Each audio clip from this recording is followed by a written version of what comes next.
আচ্ছা, 2024 সালের 28 সেপ্টেম্বর শেখ হাসিনার জন্মদিনে কি সাকিব আল হাসান শুভেচ্ছা জানাইছিল?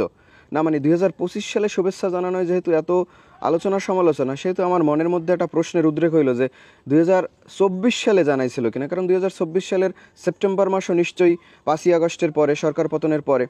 চলেন আমরা সাকিব আল হাসানের সেই যে ফেসবুক পেজ, যেই ফেসবুক পেজ দিয়ে 2025 সালের 28 সেপ্টেম্বর শেখ হাসিনার শুভেচ্ছা জানাইছে, ওই পেজের 2024 সালের সেপ্টেম্বরের পোস্টগুলো একটু খুঁজি। আমরা মোটামুটি সেপ্টেম্বরে চলে আসছি। সাকিব আল হাসানের যে ফেসবুক ওয়াল, সেখানে 13ই সেপ্টেম্বর 2024-এর একটা পোস্ট দেখা যাইতেছে, 13ই সেপ্টেম্বরের আরও একটা পোস্ট, 18ই সেপ্টেম্বর 2024-এর একটা পোস্ট, 26 সেপ্টেম্বর 2024-এর একটা পোস্ট, 27 সেপ্টেম্বর 2024-এর একটা পোস্ট, তারপরে 9 অক্টোবরের একটা পোস্ট।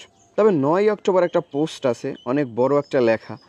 তো এটা হচ্ছে 10ই অক্টোবর 2024 সালের একটা পোস্ট, যেই পোস্টে 5,08,000 মানুষ রিয়্যাক্ট করেছিল, 1,19,000 কমেন্ট এসেছিল এবং 25,800 শেয়ার এসেছিল। প্রায় 1 বছর পরে হচ্ছে এই কমেন্টের রিয়াকশনের অবস্থা। তো রিসেন্ট যে আলোচনা হলো, যেখানে জন্মদিনের শুভেচ্ছা জানানো হয়েছিল, সেটা 2 দিন হয়েছে পোস্ট করেছে, তার মানে হচ্ছে 48 ঘন্টা, যেখানে অলরেডি 14 লক্ষ মানুষ রিয়্যাক্ট করেছে, 3,74,000 মানুষ কমেন্ট করেছে, 74,200 মানুষ শেয়ার করেছে। তো এই দুইটা পোস্টের রিয়াকশনের তুলনা করার একটাই কারণ, সেটা হচ্ছে ফুলের সুগন্ধের থেকে বিষ্ঠার দুর্গন্ধ বেশিই ছড়ায়। আমরা ভালো কাজের প্রশংসা যতটা না করতে পারি, তার থেকে খারাপ কাজের বদনাম কিংবা গালিগালাজ করতে আমরা বেশি স্বাচ্ছন্দ্য বোধ করি। এটা আপনিও করেন, আমিও করি। এটা আসলে বাঙালির স্বভাবজাত একটা বৈশিষ্ট্য।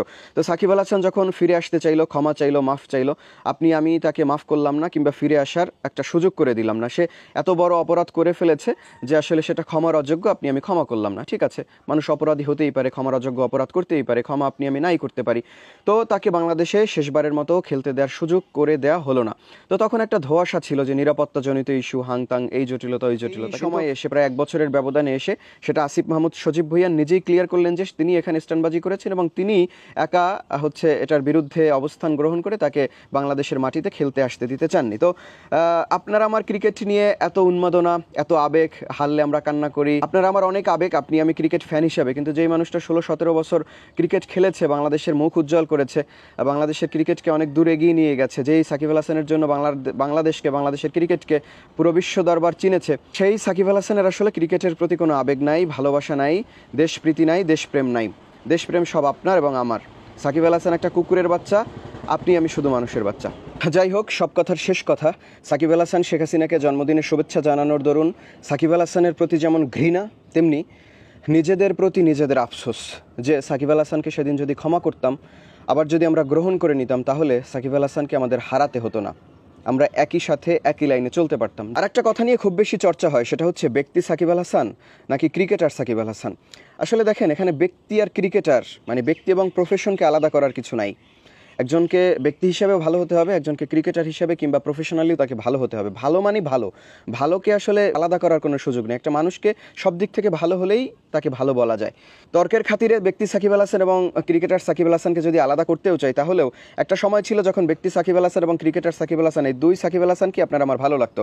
এই সাকিব আল হাসান যখন স্টাম্প উপড়ে ফেলতো, স্টাম্প লাথি দিয়ে ভেঙে ফেলতো, সব ক্রিকেটারকে মাঠের বাইরে চলে যেতে বলতো আম্পায়ারের ভুল সিদ্ধান্তের কারণে, তখন আমি হাসতাম, খুব গর্ব হতো, ভালো লাগতো যে এই আমাদের সাকিব। এখন আর ভালো লাগে না, সময় পাল্টেছে, সমালোচনার পারদ আসলে অনেক উচ্চগামী হয়েছে, এসব নিয়ে কথা না বলাই ভালো। তবে আরেকটা ব্যাপার নিয়ে সবথেকে বেশি আলোচনা সমালোচনা কথা হয়, সেটা হচ্ছে গিয়ে যে এই যে ক্রিকেটারদের আসলে রাজনীতিতে আসা উচিত না, চলচ্চিত্রের নায়কদের আসলে রাজনীতিতে আসা উচিত না, পাবলিক ফিগারদের রাজনীতিতে আসা উচিত না, সবাই যাকে ভালোবাসে তারা আসলে কোনো দলের সাথে সংযুক্ত হওয়া উচিত না। আসলে কি জানেন, রাজনীতি হচ্ছে রাজার নীতি। ভালো মানুষদেরই রাজনীতি নষ্ট, নোংরা মানসিকতার কিংবা চোর বাটপাররা করতে করতে এখানে ভালো মানুষরা আসে না। ভালো মানুষ দু একজন আসলেও তাকে আমরা এমনভাবে বিতর্কিত করি যে পরবর্তীতে কেউ ভালো মানুষ এখানে আসার আসলে সাহস পায় না। তো ভালো মানুষ না আসলে যেটা হয়, এই রাজনীতি থেকে সাধারণ জনগণ আসলে ভালো কিছু পায় না, ভালো কিছু আশা করতে পারে না। দেখেন, থালাপতি বিজয়ের কথা যদি চিন্তা করেন, ইন্ডিয়ার, সেখানে তার সেই জনসমাগমে হচ্ছে মানুষ পদদলিত হয়ে মারা যায়। দ্যাট মিনস হচ্ছে এত মানুষ উপস্থিত হয়। এবং আমি বাংলাদেশ থেকেও এই থালাপতি বিজয়ের যে এই যে আপনার মুভ, এটাকে আমি অ্যাপ্রিসিয়েট করি। সে একটা নায়ক। তো থালাপতি বিজয়ের মতো আসলে আমরা আমাদের নায়কদেরকে, আমাদের ক্রিকেটারদেরকে, আমাদের সিঙ্গারদেরকে আমরা অ্যাকসেপ্ট করতে পারি না। আসলে রাজনীতি করা যে খুব খারাপ কিছু তা না, ততক্ষণ পর্যন্ত খারাপ না যতক্ষণ পর্যন্ত একজন নেতা তার বিবেক দিয়ে কাজ করবে। বিবেক যদি পচে যায়, গলে যায়, তখন আসলে প্রত্যেকটা জিনিসই খারাপ, প্রত্যেকটা দলই খারাপ, প্রত্যেকটা মানুষই খারাপ, প্রত্যেকটা মতই খারাপ। এসব মানুষদেরই আসলে রাজনীতিতে আসা উচিত। এসব মানুষ রাজনীতিতে আসলে আসলে রাজনীতির সেই কাঙ্ক্ষিত পরিবর্তনটা হবে। আপনি আমি ভালো কিছু আসলে অর্জন করতে পারবো, সাধারণ জনগণ ভালো কিছু ভোগ করতে পারবে, দেশটা আসলে অনন্য উচ্চতায় নিয়ে যাওয়া সম্ভব হবে। যাই হোক, আমরা আসলে সেভাবে ভাবি না, আমরা গণ্ডির বাইরে চিন্তা করতে পারি না, একদল ভিন্ন দল ব্যতীত আমরা আসলে কিছু ভাবতে পারি না। সাকিবকে নিয়ে একটা ভিডিও করেছিলাম জন্মদিন উইশের পরে।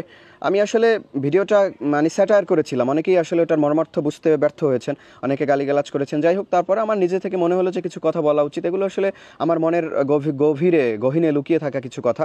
এগুলো সব যে পুরোটা আপনারা শুনেছেন এমনটাও না, যারা শুনেছেন ধন্যবাদ, আর যারা শোনেননি তারা হয়তো বা আমার সম্পর্কে অনেক মানে নেতিবাচক ধারণা পোষণ করে থাকতে পারেন। আর ভিডিও পুরো শোনার পরেও যে ধারণাটা ইতিবাচক হবে সেটা আমি আশা করছি না। তবে আমি জাস্ট আমার কথাগুলো বললাম, আপনিও চাইলে আপনার ওয়ালে আপনার কথাগুলো বলতে পারেন। আমার কথাগুলো আপনার ভালো লাগতে হবে, বা আমি যে কথাগুলো বলছি সবই যে রাইট বা সবই সঠিক এমনটাও না, আমি ভুল বলতে পারি। তবে আমার কাছে যেটা সঠিক বা আমারটুকু যৌক্তিক মনে হয়েছে আমি ততটুকু বলেছি। এই যৌক্তিকতার সাথে আপনার যৌক্তিকতা কিংবা আপনার যুক্তি নাও মিলতে পারে, এবং ভিন্ন মতকে আমি সবসময় অ্যাপ্রিসিয়েট করি।